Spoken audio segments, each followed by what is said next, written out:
Hi, everybody. I'm John Lux. I'm the Executive Director of Film Florida, and welcome to another edition of Film Florida Friday. Film Florida Fridays are interactive conversations about current topics, initiatives, and relationship building in Florida's film, television, commercial, and digital media production industry. Today, we're talking about production assistants. What's the role? How does somebody get trained to be a PA? How important is the role to be a springboard for the rest of your career? In a moment, our guests are going to introduce themselves. I'll ask some questions to get things going, as we usually do. During that time, we're going to ask everybody to keep their microphones on mute to avoid background noise. As always, after we've gotten through the initial questions, we'll open it up to the audience for questions and conversations. At that time, please use the hand-raising function so we can call on you. The goal is for this to be conversational and interactive, but we also don't want everybody talking at the same time. So we're going to ask everybody to keep their questions and comments brief in the interest of time and out of the fairness to others that want the opportunity. And please remember, this is not the time to pitch your company or services to the panelists. Film Florida Fridays are free, but of course, we hope you'll consider donating $20.22 to our 2022 fundraising campaign. The donation link will be posted in the chat box throughout the discussion, or you can always find it on our website. And with that, I want to introduce everybody to our guests. We have Josh Ellis, Alexa Sheehan, and Sandy Lighterman with us. So we're gonna start with letting each of our panelists introduce themselves. So Josh, why don't you go ahead and go first? Sure. My name is Josh Ellis. I'm originally from Seattle, Washington, actually. My first taste of Florida filmmaking, I went to Florida State University for film school, but then moved to LA. So I worked in LA for about a decade, primarily as a local 600 camera assistant. Started dabbling in teaching, got the teaching bug, had an opportunity to come to Miami to teach at Miami-Dade College, which I immediately fell in love with just because they're such affordable, high level of education. And I'm still there now. I'm a professor at their film school.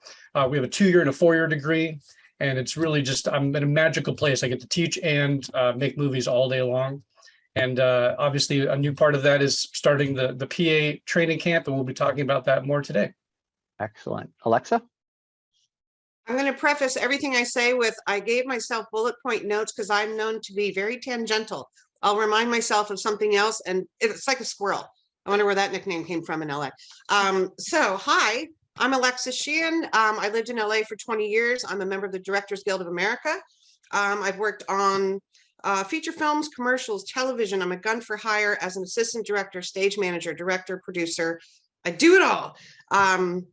Moved to Florida. I joined Film Florida and Women in Film and Television Florida, which are really great organizations. And now I'm on the board of both. And I started a production company for myself for local projects, because as a DGA member, I can only do DGA, whatever. I still work on larger projects when requested. How'd I do, John? Excellent. Off to a flying good start. Sandy, you go ahead. Hi, everybody. Good morning. My name is Sandy Lighterman. I am the Broward County Film Commissioner, and you're probably wondering, why am I on this panel? So I was a producer for 20 plus years, and you can start doing the math in a minute, on television commercials, on feature films, on a TV series, music videos at the time. So that's why I'm on this panel, because I do come from the experience of hiring many PAs in my lifetime. Let's see, now it's 15 years ago, I became a film commissioner. I first was at Miami-Dade film office for 14 years, and I have been at the Broward office now. This is my 11th month, so sort of still new, but not that new. I'm trying to think what else. Oh, I am vice president of Film Florida. That is another thing that I am. I am also on the Florida Film and Entertainment Advisory Council. That's from the state of Florida. Excellent. All right, so we're off to a flying start. Sandy, I want to stick with you. And as you mentioned, you worked in the field for many years and now as a film commissioner. So you have perspective from different sides of the industry. What is the kind of high level definition of a production assistant? High level is basically you do anything. I mean, you're the gopher, that is what you do. That's high level. However, it is an important position. You can do anything from raking seaweed at the beach, which I remember doing, that keeps coming back, and you're there just raking all day, to driving a van of, talent, to most of the time we try not to do that, but to running out to 7-Eleven to get iced, you name it, that's what it is. Or working in the office and with Word documents and you're working on a computer. So there's different aspects of it, but just about anything. It's a pretty big catch-all position. It is. Yeah. And Alexa, so let's talk about a typical day for a PA on set, if there is one.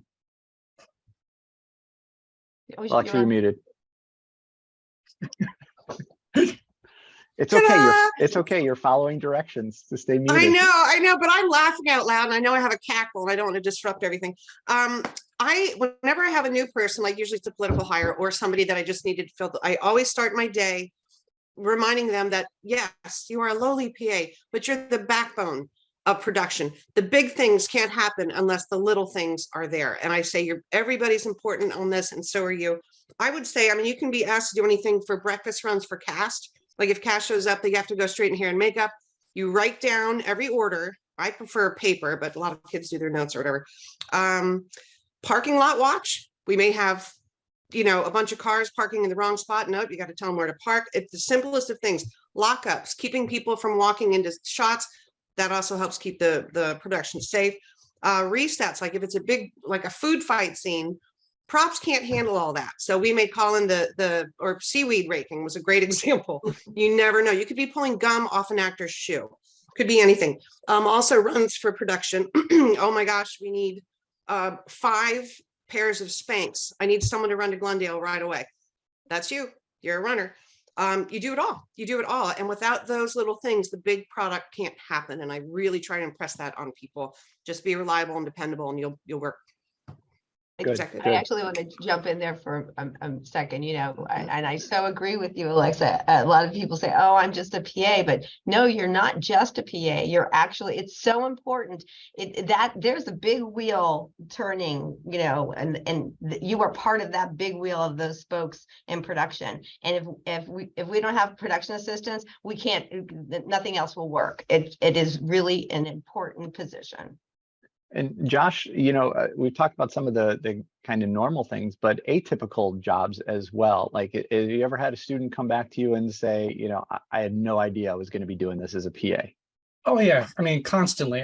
Basically, you're just being asked to do the things that have to be done that either someone doesn't have the time to do, or maybe frankly doesn't want to do, but it has to get done and someone's going to have to do it. Like the idea of like you run and go get, 5 pairs of Spanx. I've heard crazy ones like, here's a debit card, get as many rubber ducks as you can in the next 3 hours for a music video. Like just the wildest, zaniest things. And that's kind of one of the most interesting aspects of the job is you have no idea what you're in for today, which I think draws a lot of us to it, is like the hardly controlled chaos that is production. It's kind of like joining the carnival, like it's really a fascinating job that a lot of us are wild enough to just stay in for our whole careers. But getting ready to just have to deal with anything and everything is the big part of it. Like they talked about driving. Obviously there's union versus non-union shows, so driving becomes a part of that. But I've been told by so many producers, like if a PA has different kind of class driver's license, that's a really big plus, especially on the low budget things. That's a big one. So you may not realize that, yes, that becomes part of it. You become a face of like the production to the public, because sometimes you're on like the edges of the production doing the lockups and talking to people. You're going to get a million questions. What are you shooting? Who's in it? And obviously you can't really talk about that kind of thing, but you are the face of the production. You're representing almost the producers or the studio or whatever it is to the general public. And that's something that I think a lot of people getting into this maybe not realize as well. So communication skills are really important. It's so vital. And it was brought up before about like writing it down. Just by writing it down in front of someone, it shows you that you're taking it seriously, what they're saying, which is a really big thing, because a lot of us do have a really good memory, but showing the other person that I care enough to get it right, that I'm going to write it down in front of you and maybe even repeat it back. is absolutely an essential skill. Communication is absolutely key. Well, and Sandy, we've all touched on it, but I want you to kind of really dive into it about how important this role is to a production. Well, it's kind of like what everybody said and what I've said. It is incredibly, it's important, and you have to consider it an important job. And, the one thing about being a production assistant is you get to see everything that's going on set, and you actually can decide, maybe you think you're going to go into camera, but, maybe I want to do wardrobe. I mean, the opportunities that are out there for you to learn. It is the best position to go into. And a lot of people say, oh, I want to go into this and I want to go right up there. No, that is the position where you get to learn actually, where all the bodies are buried, how to, make the sausage. Seriously, it's extremely important to the production, as I've said before. But, you learn politics. Politics are incredibly important on a set. And Josh touched on it. You learn politics with the public. You can't say, just stand over there. You can't go. You have to be nice, respectful. Otherwise, they're going to walk through your shot. And the AD is going to come yelling at you saying, why did that happen? So, there's a lot of things that you get to learn. And actually, those things translate into regular life. And being very organized. Well, Alexa, the industry is typically word of mouth referral industry. Is working as a PA a good way to kind of get into that network and for future referrals? Absolutely. And it's a little bit cart before the horse. How do you get into those things? So organizations like Film Florida, Women in Film and Television. I know Facebook has a lot of groups.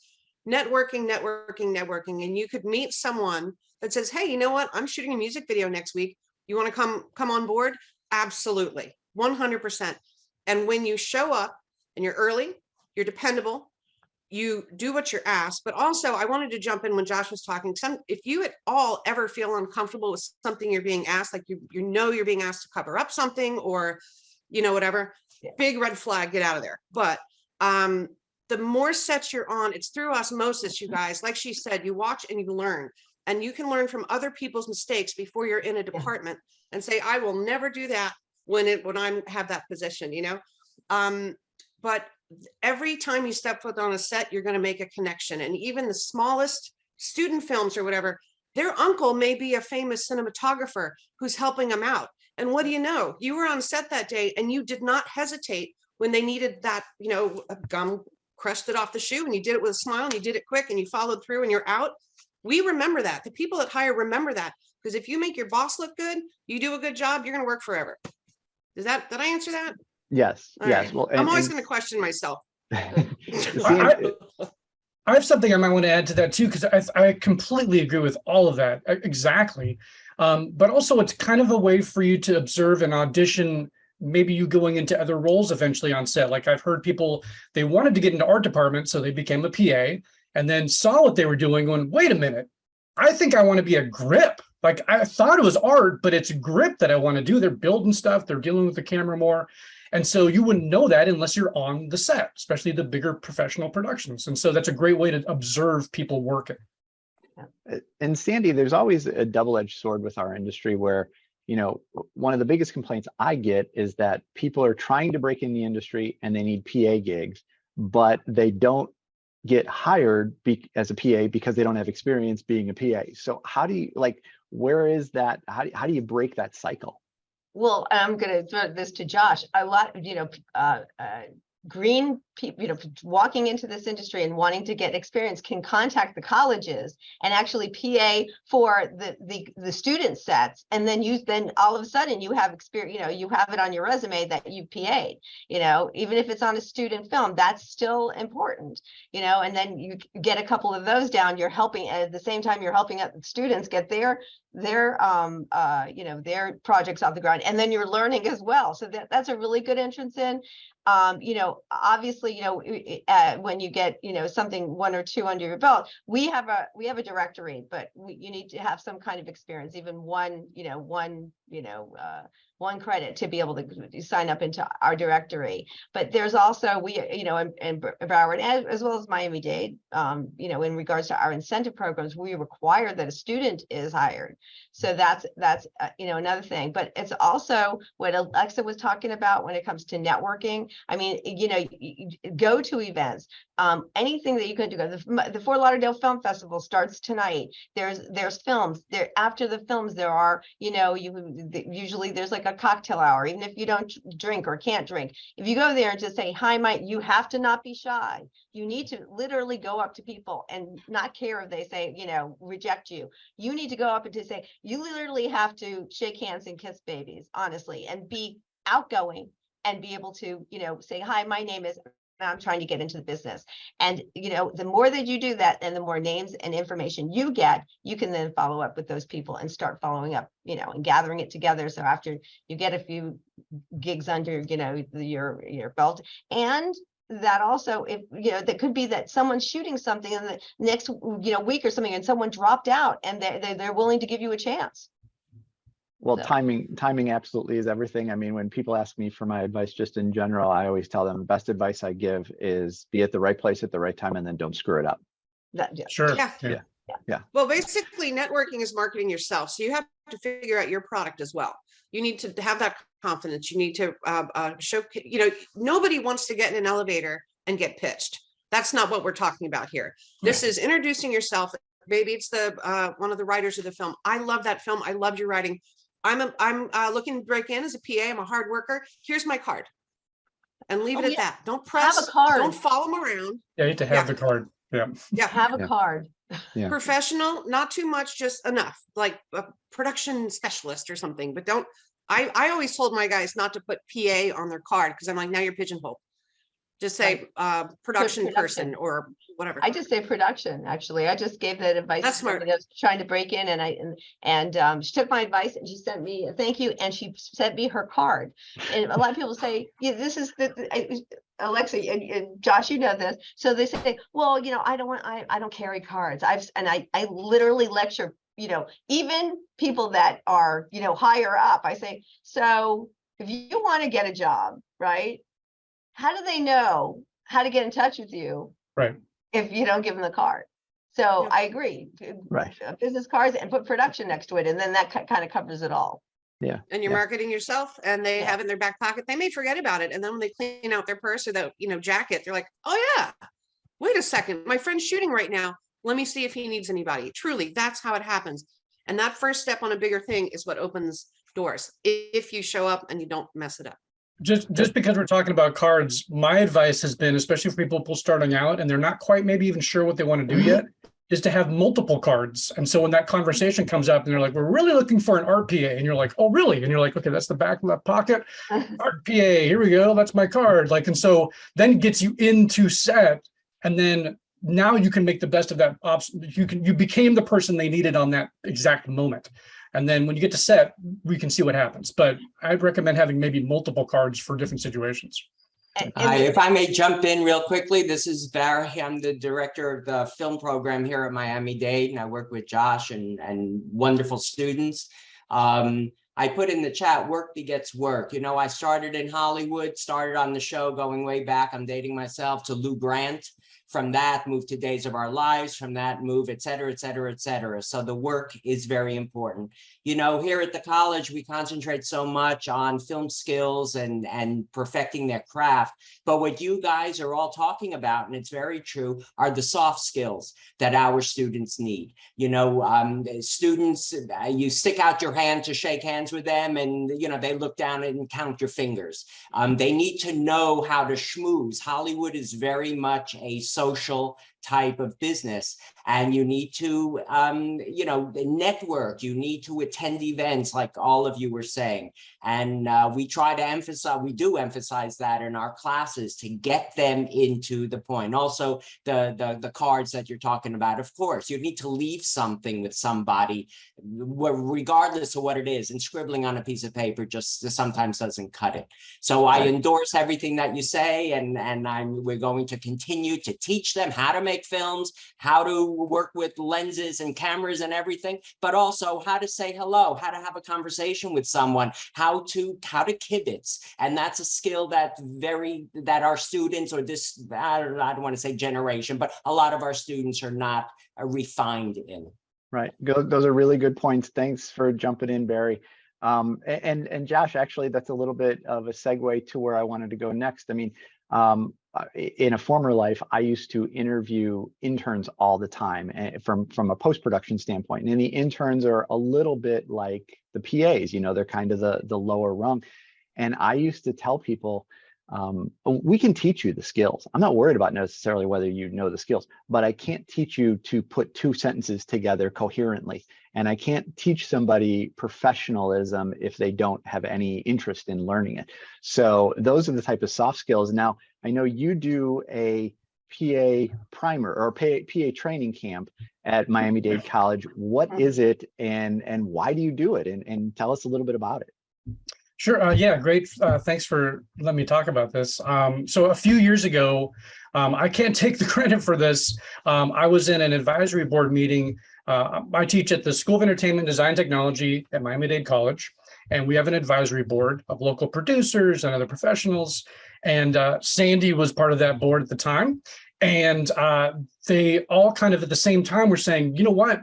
We're training people here at the school to be, you know, cinematographers and directors and producers, but entry-level jobs is a production assistant, and we need to emphasize that. And we all were like, yes, we agree with that. That's totally true.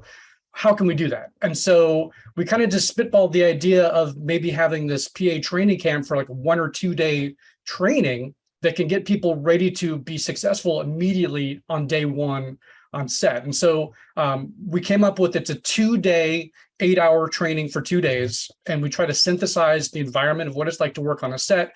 They're wearing a walkie all day with an earpiece in, they're standing all day, which the line producers are like, yes, have them stand all day. That's great.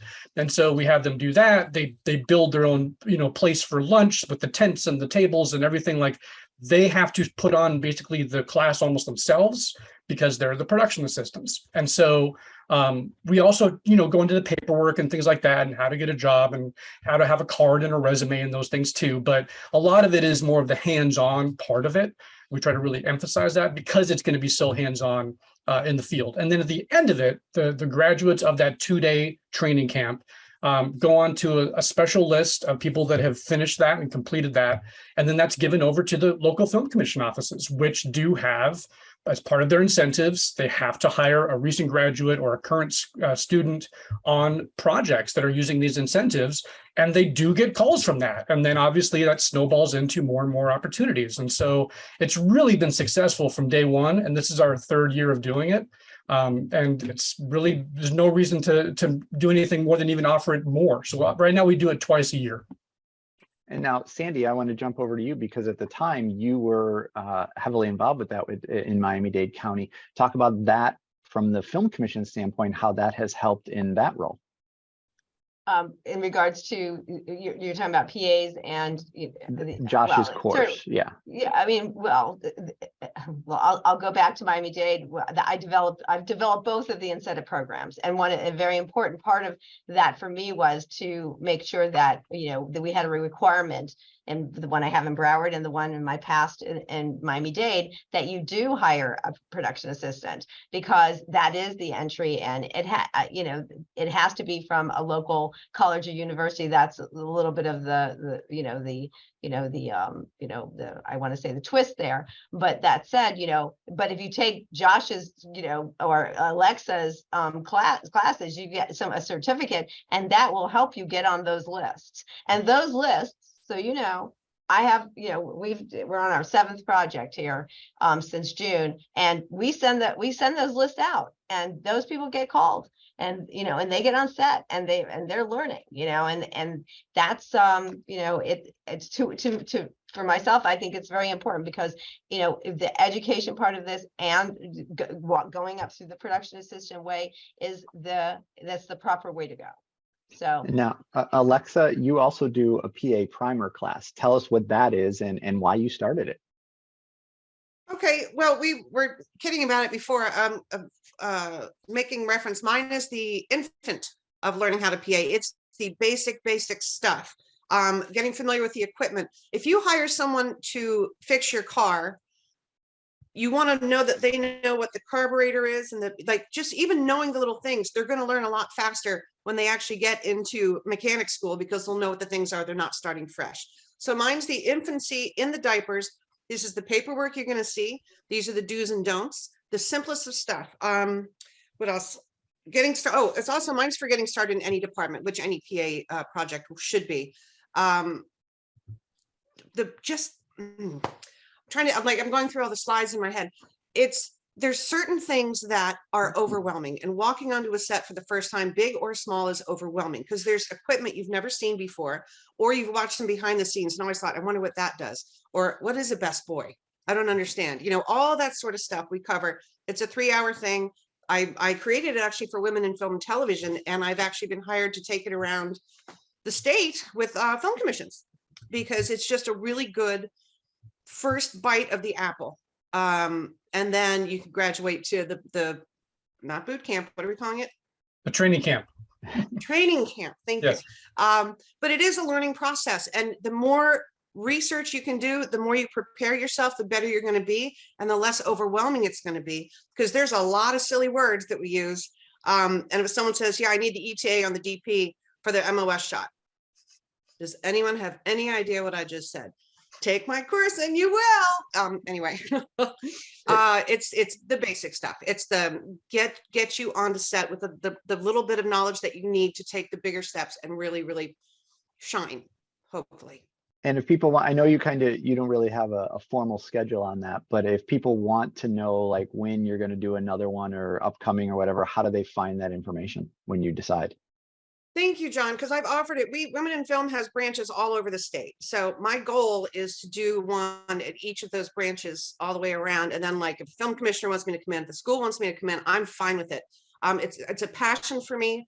Women in Film Florida, we don't earn a dime. This is because we care, and we want to instruct, and we want to educate. We are doing this because it's important that our next generation of filmmakers does us right and does themselves right. And that's, I think, what we're all up here trying to say is, the more information you have, the better you're going to be.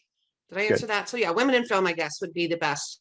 Keep an eye out for that. Film Okay, Florida. good. Yeah. Now, Sandy, we talked a little bit about, having to get experience, and sometimes it's a little scary because you might, get connected to a project. You don't really know if they're legitimate. So how can a PA or any freelancer for that matter, but in this case, a PA, check if their gigs are legitimate to avoid issues like, uninsured sets, problems with non-payment? What's the balance there? How do they go about checking into those things? Well, first of all, I'd say call the film commissions, and the local film commissions, because, chances are that we will know if something is legit. If we haven't heard about it, that means that they're not pulling permits. And I'll kind of give a lay of the land up in Broward. You have to permit for private and public property. So, that's part of all the municipalities. So if we don't hear about it, then, that's a red flag. If they say they're shooting in Broward County, that's one red flag. And, obviously in Miami-Dade, you can call Miami-Dade, the Miami Beach Film Office, the City of Miami Film Office, to make sure to see if they know of anything. But, that's one way to check it out. Another way is, if you have made any, connections in the industry, make some phone calls and see if anybody else has been called for the same job. Especially, usually PAs go start getting to know each other, right? And so then they have each other's phone numbers, and that's a good networking part of it. The other thing is, there are red flags of, if you, and Josh, and I think Alexa, you had said, if there's something that you feel that you're on the set and you feel uncomfortable doing, you need to speak up, regardless. If you are going to if you're going to get let go of that job, I'm telling you, you have to speak up, because it's your reputation if something should happen. If anybody knows about the Sarah Jones case, in Atlanta, where the where the assistant camera was killed because they were all working on a railroad track, right? I mean, if you do not feel comfortable, you do not do it, because you can get killed, you can get sued. I mean, there's many different ways. Now, you have to judge what that is, but but certainly safety is a big red flag. When it comes to payment, that's a kind of, it's an in-between place. So for, as a film office, we want you to let us know if you haven't gotten paid. That doesn't mean we can do anything about it. The truth is that actually, but we want to know, and there's a reason for that, and I'll tell you that in a second. But what you can do is, if you haven't gotten paid, you got to give it a little bit of time. Sometimes getting paid, unfortunately, takes a little bit of time. It could take 2 months. It could take 3 months. But if you really haven't gotten paid and you're getting no response back from the employer or the payroll service or the production company, then you need to file a complaint with the state attorney's office. That is our advice. The second part of this that I'd say is that you let us know, and the reason you let us know about it is because then we know that this is this particular production company is not paying, so that if we actually will talk about it amongst us and Film Florida or the other film commissioners, so that we're on notice. So we make sure that we're protecting our local, cast and crew to, not work on a project that is, actually, with people that are nefarious. Great. Good advice. Can I jump in real quick? Please. She's discussing Miami. Miami is massive and has a scene. Like Volusia County, we don't even have a real film commissioner. I Right. tried, Yeah, but sometimes that isn't. They call you then they call you Alexa. Great, that's what I want. But it's just, some people are not in a situation where you have somebody that can stand up for you or to report to, and that's just watch your own back on Right. smaller productions and use common sense and get everything on paper, save every email. Yeah. But again, even if you're not getting paid, if it's a PA job for nothing, get a contract signed by the production company, because God forbid you're in a car accident or something falls on your head, you are covered under their workers' comp. So please protect yourself. Well, and trust your gut. I mean, that's the thing. Yeah. Just trust your gut, because a lot of times if it smells bad, it probably is. Okay, Michelle, you have your hand up, so I'm going to go to you so we can break this up a little bit. So I'm gonna, let's see. You want to turn your camera on and I can add your spotlight. Or not. Okay, Well, go ahead. for some reason, my camera, can you hear me? Yeah, we Yeah. can hear you. Go ahead. I'm sorry, my apologies. For some reason, my camera is not being accessed. But anyways, hello, everyone. Michelle Hillary from the Palm Beach County Film and Television Commission. It's nice to see most of you today. Sorry you can't see me. I don't know why. Apparently, I'm on privacy mode setting, whatever that is. So just a couple things from me. First of all, I think that this is a great topic. It comes up an awful lot in our film commission, and I know with other film offices. Josh, you and I have spoke. I'm hoping that we can get something going here at Palm Beach State College. I would love to see your program here with some of our eager students who are looking to get into this business. A piece of advice that I would give for PAs is to always have your little toolbox of stuff available, from safety pins to a sewing kit to gaffer's tape, so that you are ready and prepared to fix someone's button or zipper or something that's going on set. That's always something that I give advice to those PAs. But one of the things that I wanted to ask the question of, because it's been a kind of a topic here, we at the Palm Beach County Film Commission, I actually started at the Film Commission as an intern myself 25 years ago. And as a film office, and we work very heavily in education with young people getting into the business. And we always want to make sure that we protect them when we send them on set, even as an intern. We had talked about young people getting in situations that they're not comfortable with, or they have questions about. This is a networking. This is all about networking. And I think one of the things that I've heard, and I certainly understand, is they're afraid to speak up. Like they know that if they, or they're thinking if I say something, I'm not going to be asked to go to the next project because this is about networking and communicating. So my question to you guys would be, who should be that person that they go to?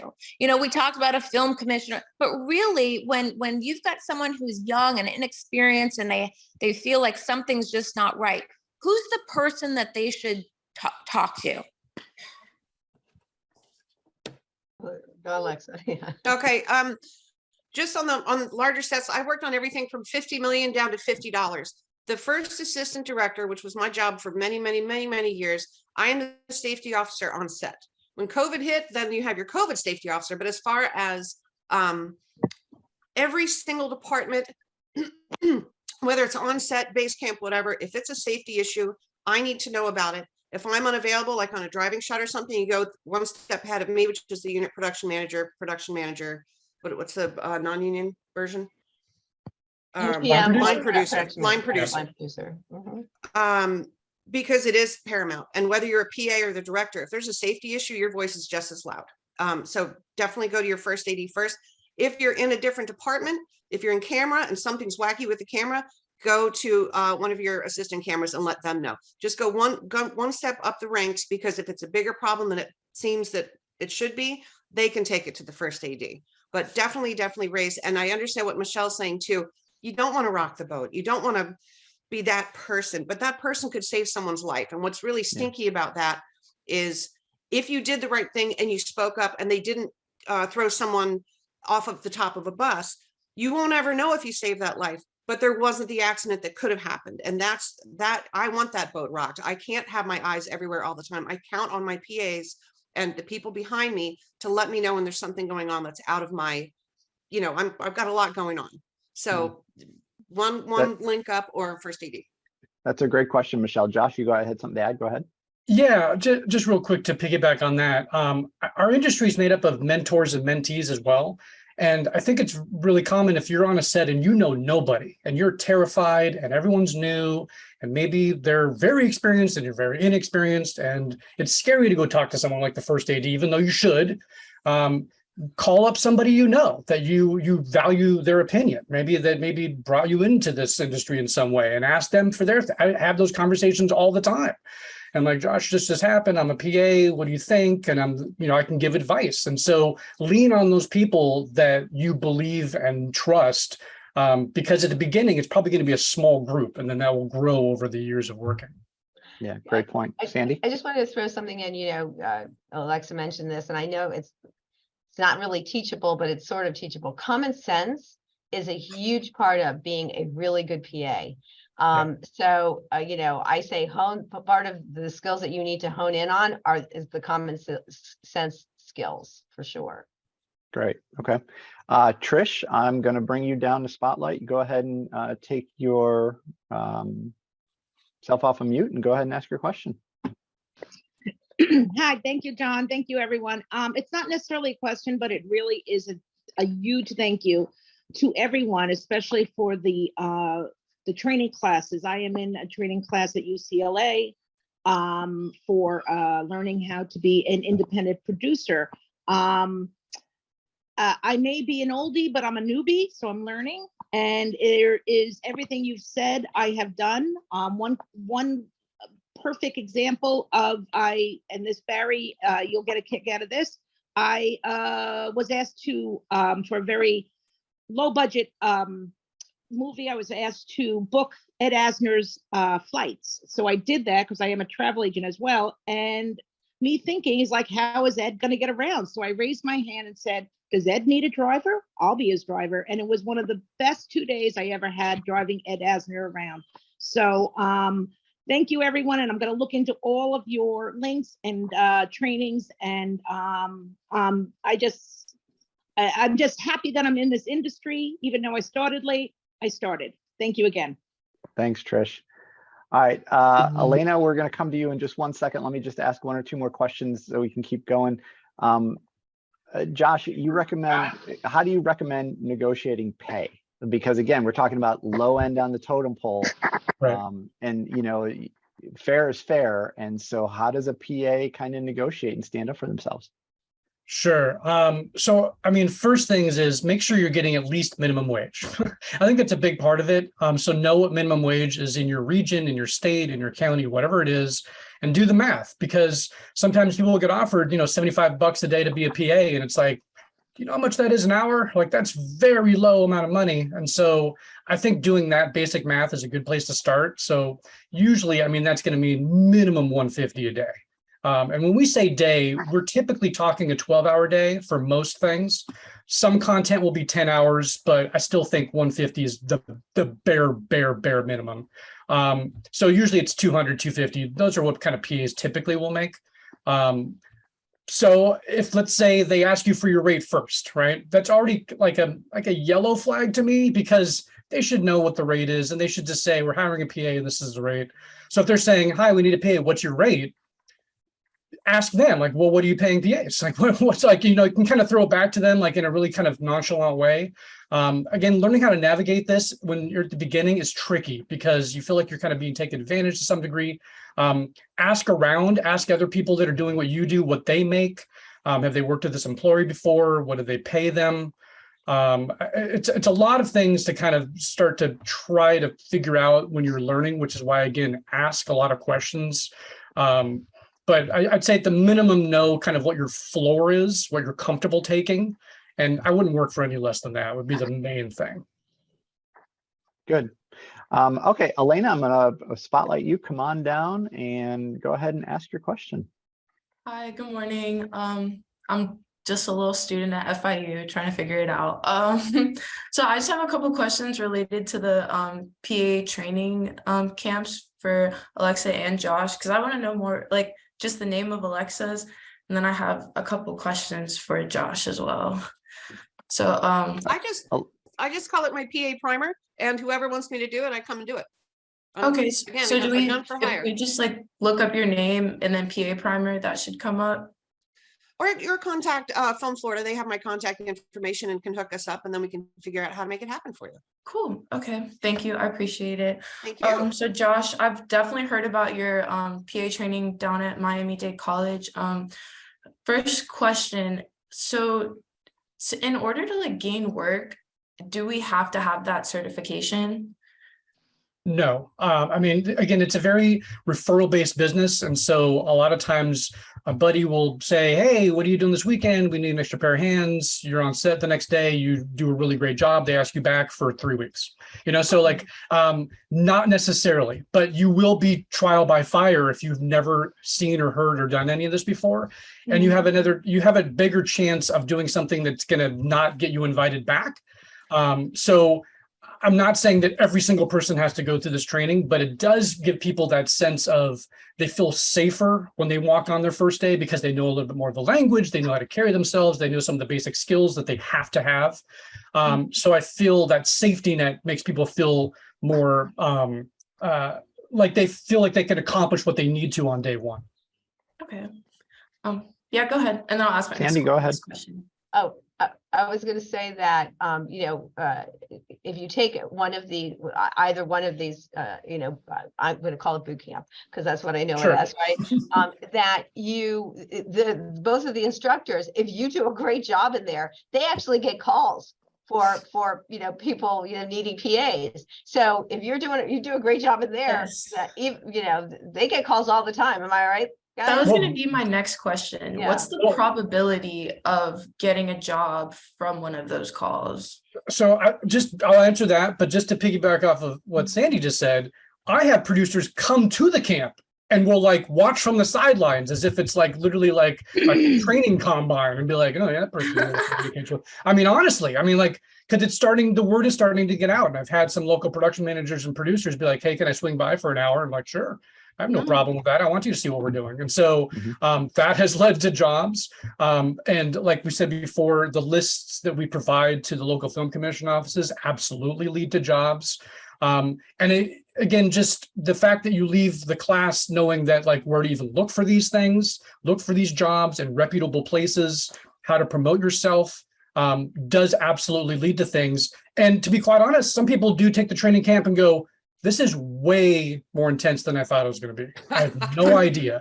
But you know Yeah. what? Now you know, because I try to make it as real as possible, because it's an intense 12, 14, 15-hour day. I mean, we're trying not to get too long of days, but that's the reality of it sometimes. And it's a long day, a long week. And for some people, that may not be the life that they thought they were kind of getting into. That makes sense. Alexa, you had something to add? Yes. No, I've got two things to add. Vet whatever class you're going to take. Vet you can IMDb me, you can IMDb Josh, you can see that we carry the weight of what we're teaching. If it's some dude, if it's some, no, that's not what I'm trying, that's not what I'm saying. I'm saying if it's some dude that's been making iPhone videos on a green screen in his garage his whole life, and he's throwing a camp on how to make film. No. Yeah. So make sure you're going to somebody that's going to actually enrich what you're doing and give you a shot and, refer you. See, now I have a story. So I call it grooming, and I can't use that word anymore. When I was an AD, I would hire PAs and teach them how to be the best ADs they could be, so that I could move them up the ranks. So by the time I was the first AD, I already had my crew. They knew me, I knew them, I knew what they were capable of, and I hired them forever. And one time I wasn't on a gig, and a friend of mine was producing a show, and he said, I really need a strong PA. Do you have anybody? And I was like, well, this girl, Stephanie, she's great. And I'm not working right now. Let me see if she's available. I never saw her again. She went on to the My Name is Earl, The Office. And she's now like this big deal traveling all over the world. And I never saw her again. And she still emails me saying, thank you so much for referring me. I'm like, thanks for breaking up my team. All right, what was the other one? I love that Josh said he has producers come in. Whenever I work with a first-time director, I will go with them sometimes and say, we need to go to an acting class. What the hell for? I'm a director. Because you need to see what needs to happen to get what you need on that camera. And and they always thank me afterwards. Like, I had no idea that process, blah, blah, blah. So the more research you can do, the better. I'm off my soapbox. It's okay. Sandy, you had something you wanted to throw I in. was just gonna say, taking a boot camp, any kind of education will make you feel more confident walking onto your first gig. That's really important, because walking in and feeling in itself that you don't know what you're doing, but having that confidence because you actually know how to use a walkie-talkie, then you know what the lingo is, that makes it why it's really great. Okay, I have like two more really short quick questions. I'm sorry. Okay. So would you recommend that you have to be a PA before being a grip, or just the PA is just the best entry level for any position in production that you want to be in? Because I was thinking because Alexa made a very valid point, like how she had a production assistant and then eventually she went on to doing so much bigger things. So for instance, if I in actuality wanted to be a line producer, would starting at a PA's point be a good start? Yes, absolutely. 1000%. Absolutely. Yeah, it's 100%. How are you going to produce what you don't understand? That's Okay, right. exactly. Well, I didn't know if maybe like a grip would be a better approach for it, but yeah, but you can't be, you have to learn, actually, you still have to learn how everything happens. And that's the whole great thing about being a PA, to understand how all the different departments work. And that's how you learn as a PA what that is. And then that also gives you the ability to then make friends with the people in that grip department to say, hey, I want to be a grip eventually. Can I help out? Can we work? Can I wrap cables? So that's the avenue, and that's the avenue for your networking as well. perfect. Then I'll call Miami-Dade and figure it out. Get the May I classes in jump in? February. I know Michelle's hands up. I just have a quick personal story for myself. So when I got started in 1997, I'm old. I started as an AD. It was that's a longer story, won't go there. But after about 3 years and this is in LA, constantly working, it occurred to me, I was the only my department, there was only one on any set ever. So I learned trial by fire and with people, my mentors helping me. And I took 2 years off. He's not coming to Sunday. Okay. Trish, your mic's on, honey. I took 2 years off from ADing to solely PA on huge budget shows, because I knew how to run background. I knew the paperwork. That's another thing. Just learn everything you can, guys. And I worked on Spider-Man 2 and Collateral Damage and just like these huge movies. But in the same way that we're trying to teach you, yes, a PA is the perfect entry-level position. I got to watch them mess up on the job that I usually have. I looked at their paperwork, their call sheet, and I'm like, oh, I can steal that from my own call sheet. And I rebuilt my own call sheet template. You know, it's the best way. And when I used to teach preschool, it's the fox, mouth closed, ears open. You learn so much. Put yourself out there in that position. And I came back and I was and that's when I accelerated from second AD to first AD, because I'm like, I get it now, I'm ready for it. And that was after about 6 years. Okay. Y'all have definitely reassured me to the best extent. I'm ready to, I have the local experience. I'm ready to take it to the more bigger experience. And I appreciate you saying that, Josh, as well. I will definitely get in contact with you. Fantastic. Yeah, thanks, you guys. Thanks, Elena. Thanks for everything. All right, Michelle, we're gonna go ahead. You have a camera, so we're gonna add a spotlight. Come on down and go ahead and ask or talk again. Yeah, just real quick, I just want to backtrack for just a moment about how to get a job. The resources, just talking from a film commission standpoint, we have production directories and resources that are on our website. Don't forget to list yourself. That's how you're going to be found. Miami-Dade has one, Broward has one. We've got resources in Palm Beach County. The state film office has resources where you can get yourself listed in as a PA. So for us, or as film commissions, it's hard because we walk a fine line. We can't really recommend somebody, but we can provide lists of information, lists of people who maybe we've worked with or that are listed in those production resources. So don't forget to list yourself in them. I just wanted to thanks Michelle. I was just going to say that our directory actually has Broward, Miami-Dade, the Keys, and Palm Beach in it for a sign up. So South Florida. Thank you, Michelle. All right, Mark and then Nikki, we're going to get to you in 1 second, but I want to ask Alexa one other question that we've kind of alluded to. But Alexa, if someone's interested in a certain department, like an art department or a wardrobe or something like that, what's the best way to get shadowing opportunities or kind of get into that mentorship? It sounds like we're all in agreement that they should just start as a general PA, but then go to those different departments and ask. Talk about like how that discussion goes or how that request goes within a set. Well, I can only speak from me, myself, and how I like to run my set. I, on the first day, will pre-call all the PAs, whether I know them or not, just to have we call it the come to Jesus. And I'll say, okay, guys, I know today you're a PA. Maybe yesterday you were directing and the day before that you were writing, but today you're a PA. So I need you to know where you are and don't tell everyone that you're usually a line producer. Today you're a PA. That's number one. Number two, what are your goals? Are you wanting to see what the different departments are? If you are, let me know as we go. Like if you find grip interesting, let me know. And if we have like a slow day where I don't need a huge lockup or something like that, I will go up to the department head and say, hey, I have a PA that's really interested in costumes. Can she PA for you guys today? Do you need an extra hand? And it's done.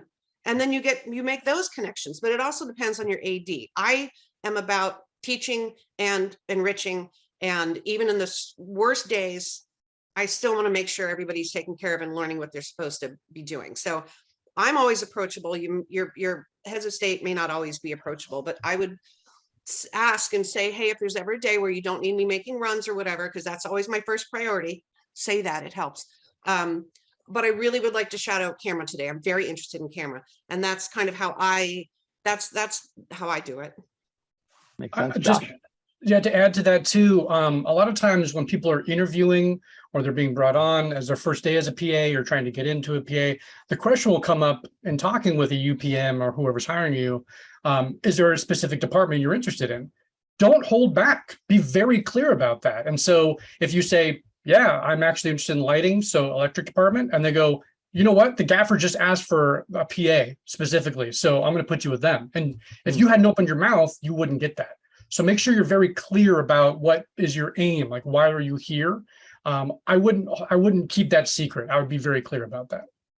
Good. That's great advice. Mark, thanks for the recommendation. Nikki, we're going to pull you down first. For those that don't know, Nikki is our state film commissioner, so go ahead and talk away. Hi, everybody. Yes, Nikki Welge, State Film Commissioner up here in Tallahassee.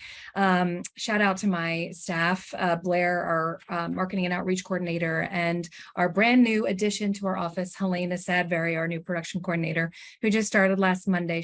I know she's thrilled to be here and excited to see everybody on here. This has been fabulous.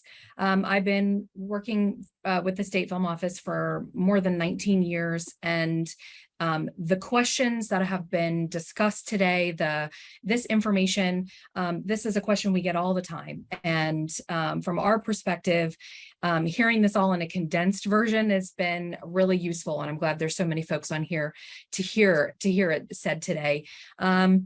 To repeat a little of what Michelle Hillary said in Palm Beach County, in terms of getting listed in our production directory, we have a free online production directory that you can get listed in. Once you have 1 credit, you can get listed if you're a Florida resident, and absolutely get listed in that. You can also download that directory, and our location library are available on our app, which is available for iOS devices for free. It's you can search Film in Florida in the App Store and find it. If you're listed in our directory, you will be accessible on your mobile device anywhere to producers who are looking to hire you. So definitely get listed in that, as well as the local film offices directories. Just a fun point, when everyone was talking about like the weirdest things that they ever had to do on set as a PA, my first experience working as a PA on a set was at working at Emerald's Live at Universal Studios in Orlando about 20 years ago. And my job as a PA was to keep the audience alive, because it was literally July, it was 100 degrees, it was outside, and my job during commercial breaks was to shoot the live audience with super soakers to literally cool them down. And I handed out umbrellas to the audience members as well. I think, you know, seriously, most important person on set right here was keeping the audience from completely dying of heat stroke. Anyway, so that was just a fun story about that and my experience as a PA, but you never know what you're going to have to do. So, anyway, thank you all for participating in this, and you know, just wanted to throw in my piece about the production directory. And you know, there's lots of other ways to get jobs in the industry, but networking. You cannot say that enough. But thanks to everybody for being here. Thanks, Also, Nikki, put the link to your website in the chat. You guys, if you have your own production company, or if you have a job that comes in and they hire you, say, hey, do you guys know about the tax exemption?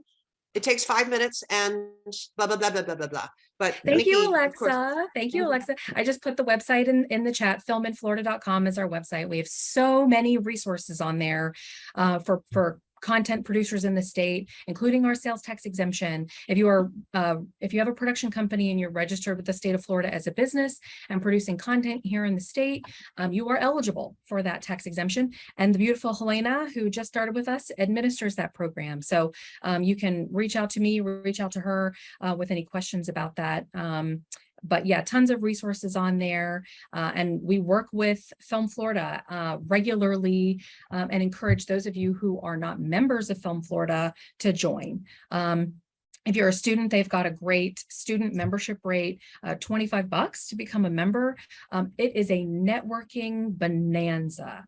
This is an exhibit A for the type of resources they offer and educational opportunities they offer. So that is why we show up to these every time they Film Florida hosts them. And this is a fabulous topic of conversation. So thank you for the plug, Alexa. Love you.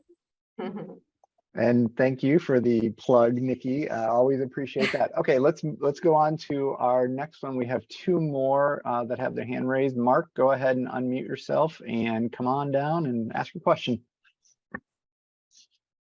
So hi, I don't really have a question, but I do want to piggyback off of experiences either as a PA or working with PAs. My name is Mark Fulminger. I'm actually an MFA student at UCF. I just directed my first ever horror feature film last year. And right now we're still in post-production. And actually there's a couple of people that are actually on this call that worked on the film as well. But I want to piggyback off of a lot of what everybody's been saying. As a PA, it is definitely awesome to learn everything and actually don't be afraid to ask to learn different positions, because we actually had a PA who immediately, how I got to know her was she was at a boba tea store off of Universal, and that's how, and she knew I was talking to her manager. She wanted to get on the film. She'd never been on the film before. So we brought her on board and I says, hey, congratulations, you're a PA. But then all of a sudden, as soon as she hit the door, I says, hey, congratulations, you've been promoted to props handler. You're going to make sure you handle those props, keep an eye on those props and all that. And then my first AD, she then asked her, she said, hey, have you done production design before? And she said, no. I said, okay, congratulations, you're going to help me build a set at my grandparents' house. And then from there, it just trickled up. She got to learn how to be a script supervisor when one of my script supervisors didn't show up. She was able to learn how to do boom. And that was actually one of the things that she was interested in, was being a sound operator. And she loved it up until she had to leave to go back to work. And the best part is that we actually had a lot of people coming into the production. And then I would say, hey, do you want to be sound?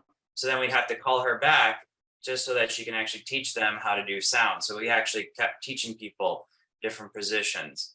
And then in terms of joining Film Florida, again, I'm a student, hopefully going to graduate in next spring, but I definitely recommend Film Florida to all the students. It is a great opportunity and great way to network as well. Yeah, thanks for that, Mark. Mark has been a member for a number of years, and always appreciate him renewing as a student. That's great. And you're right on the story, Mark. I mean, being at the right place at the right time, and then getting those opportunities. Just make sure you pay them as you move them up the ranks. Don't keep paying them as a PA. Yes. Yeah, well, that's what we're hoping right now. We're trying to do a fundraising on Kickstarter to try to help raise money, because we actually due to COVID, we lost one of our actors during production because of COVID, and we wanted to help fund that. Okay, good. Josh, you had something to say? Yeah, I mean, just because it's too good not to share this story about being in the right place, right time. I was working on an independent film. I was living in LA, but the film was in South Carolina. I don't know anyone out there. Go out there. And I was a camera assistant, but after 2 days, we were shut down, and we were eventually found out it's because the lead actress backed out of the film or couldn't be available or whatever. So I was like, what are we going to do? 3 days later, we start back up again, and the key PA was starring in it, because evidently in their downtime, they're scrambling. And she's like, I have a headshot if you want to read me. And then the director's like, sure. And then they read her. And now it's like, yeah, you're in the movie. Like, let's go. So we finished the film with her starring in it, which is crazy enough.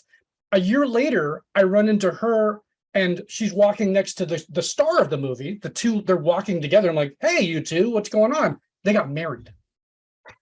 Like, just, I mean, are you kidding me? Like, so she paid for like 3 days on this feature, and then she starred in it and then married the lead actor. I mean, that was 15 years ago, but I mean, it's just like, what are the chances? But you got to be on set for that thing to happen. And so you never know. You have to just make yourself available. There you go. Be at the right place at the right time in more ways than one. All right, Jennifer, I'm going to pull you down. Go ahead and ask your question. You are unmuted. You're good. Okay, we're good. Okay. I was like, I've never seen that box before. But hi, my name is Jennifer Messer. I'm also a UCF film student, and I'm super excited to get started. Hello. When you said that you were from UCF, I was like, yes, my people. But I guess I originally majored in English and creative writing, and then my screenwriting professor kind of brought me over to the dark side, and I fell in love with it, and I never looked back. But as I'm trying to really enter this industry, I guess my biggest question is, being a production assistant really sounds like contracting work. So is there is there a possibility for this to be a full-time job, or does this suit more the contracting lifestyle, where, okay, I can do this project for the next however many days, weeks, or months, but something like that, can you do this with a full-time job, pay rent, like? All right, everybody, it's a great question. Everybody has something to say. Alexa, you go first, and then Sandy, and then we'll go back to Josh. Okay. In my experience, it is a gig job. So if you, like I said, I was gun for hire. That's the easiest way I could say it. So in LA, but in LA at the time, every job was back to back to back, and you're turning stuff down all over the place. So it was a full-time job. Plus, I was shooting nights on one set and shooting days on the other because I was so terrified if I turned down a job, they'd find someone they liked better. Yeah. Anyway, not smart. But I also worked for production companies, usually, oh gosh, what would you call them? Marketing companies that had their own in-house crews. And there were 4 of them. So we could be shooting Purina over here or whatever, but you knew that you were contracted with that company and you did work all the time. And if you weren't on a set, you were in the office doing paperwork. So yes, it's both. But primarily, in my experience, it's a gig job to job. Andy?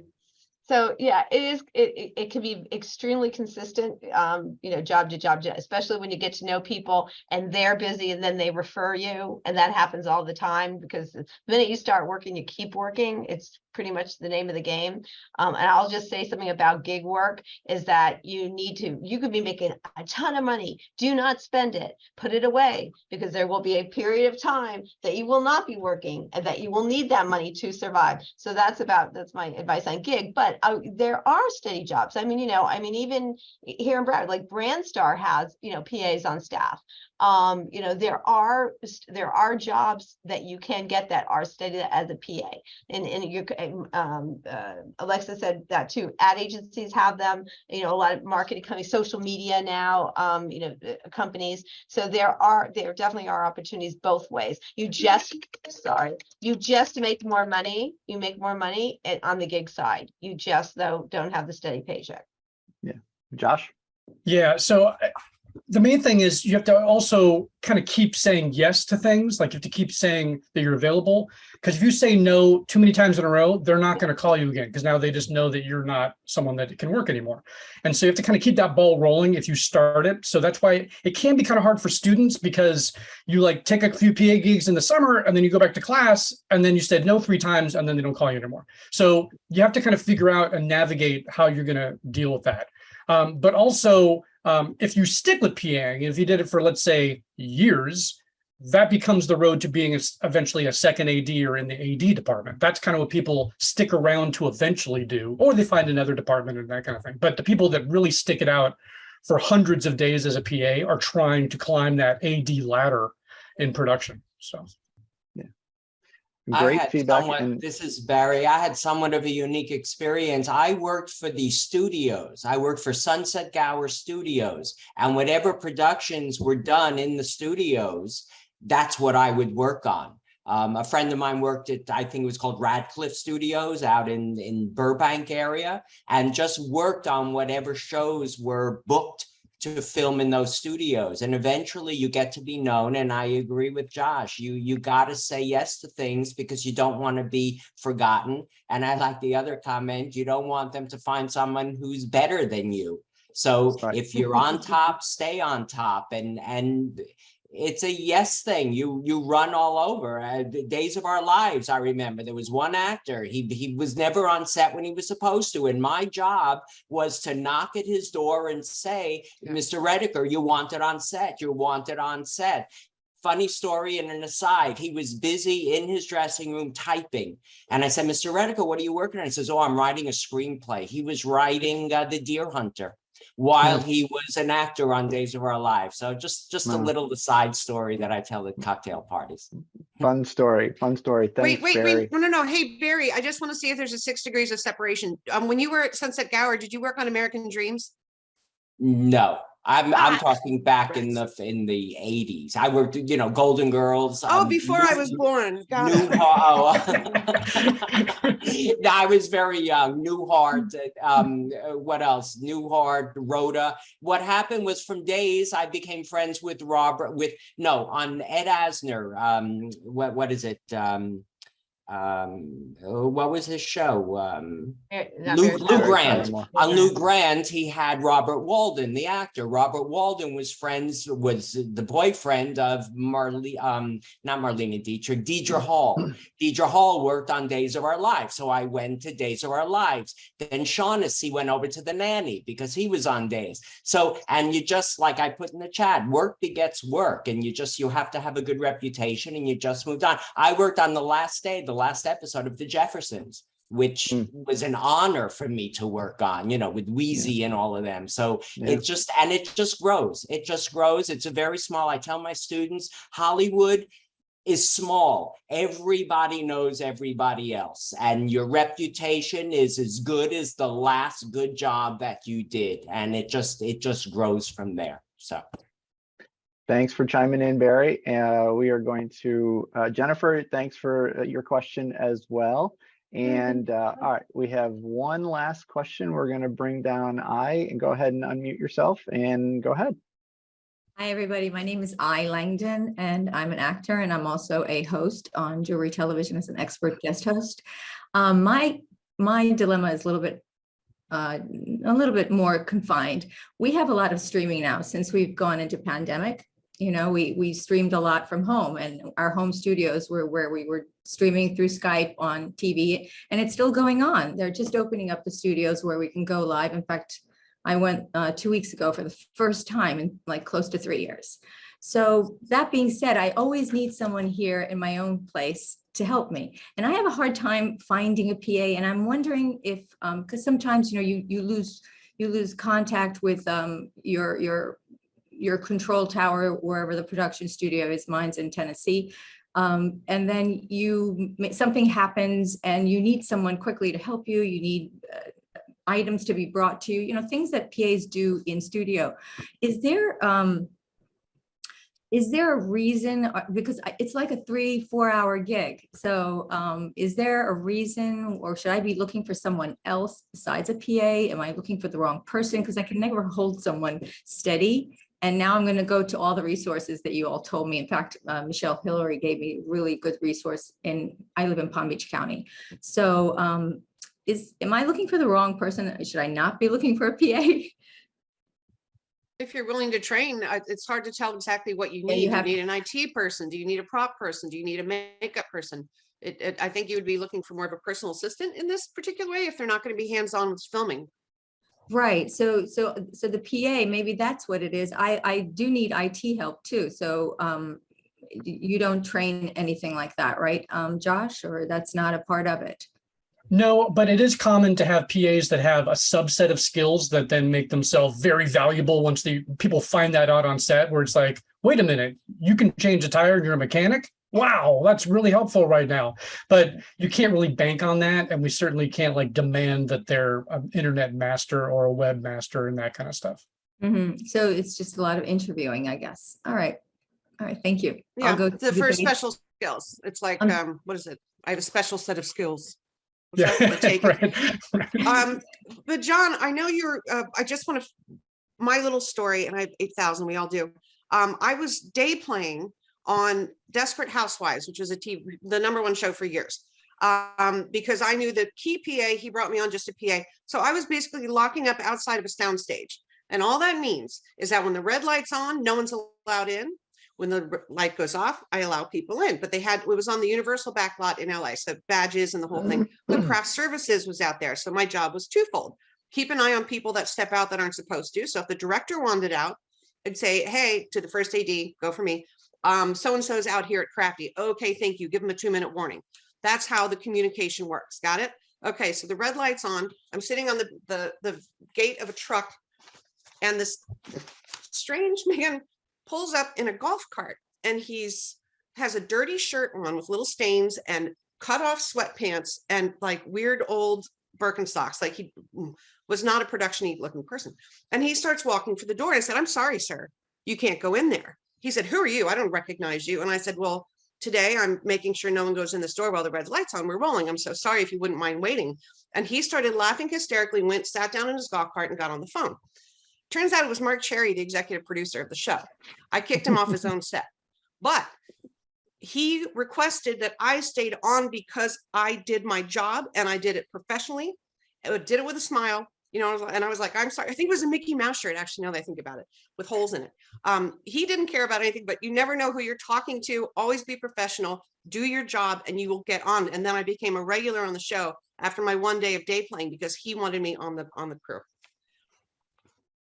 There you go.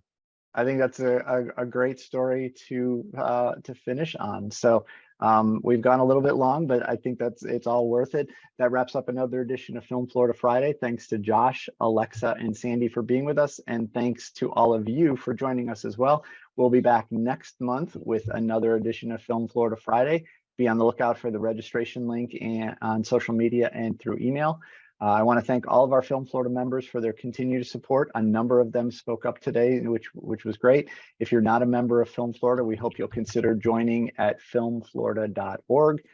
If you enjoy Film Florida Fridays, please consider donating the $20.22 for our 2022 fundraising campaign. You can find that link in the chat box or on our website. Keep up with everything we're doing on our social media pages on Facebook, Twitter, Instagram, and LinkedIn. And make sure you're checking out the Film Florida podcasts on Apple, Spotify, Podbean, Stitcher, iHeartRadio, Pandora, Google, and probably a couple more that I'm not aware of. Thanks for being here, everybody. Stay safe and healthy. Good luck, everybody. Thank Thanks for you. coming. Thank you. Thanks. Thank you.